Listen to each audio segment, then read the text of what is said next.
में साबिक सदर आसिफ अली जरदारी ने नवाब शाह में पीपल्स सेक्रेटरीज का इफ्तिताह कर दिया है।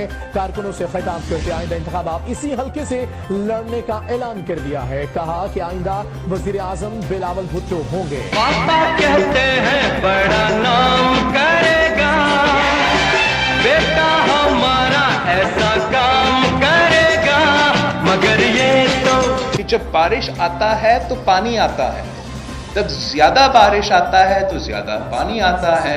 एक नौनिहाल लीडर जिसके नाजुक कंधों पर जब सियासत का बोझ डाला गया तो वो ज़हनी तवाज़ुन बरकरार ना रख सका।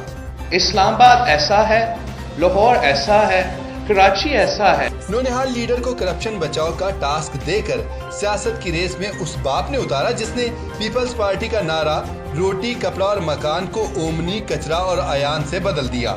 बेचारे नौनिहाल लीडर से कभी करप्शन में पकड़े जाने पर डॉक्टर आसिम के लिए चाचा बचाओ मुहिम चलवाई गई, कभी करप्शन में पकड़े जाने पर फुफो बचाओ मुहिम चलवाई गई, कभी जाली अकाउंट्स केसेस से बचाओ मुहिम चलवाई गई, कभी मनी लॉन्ड्रिंग करते पकड़े जाने पर अयान अली बचाओ मुहिम चलवाई गई।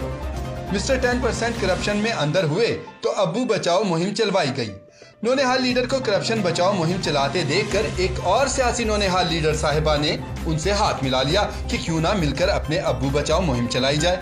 और फिर ज़हनी नौनिहाल और सियासी नौनिहाल ये सब कुछ भुलाकर कि किसका बाप किसकी माँ के बारे में क्या कहता रहा, सब इकट्ठे हो गए। ये तो न जाने कहां से आई है और इसको किसने लाके बैठा दिया है, और आज पूरे पाकिस्तान की तबाही और बर्बादी कर रही है ये औरत। और ये परवाह भी ना की कि कहीं लोग ये तो नहीं बोलेंगे आप इतने बेगैरत हो, इतने बेगैरत हो। अब अवाम को भूलकर नौनिहाल लीडर्स की दिन रात अब्बू चाचा फुफो कजन बचाओ मुहिम जारी है। अब्बू बचाने में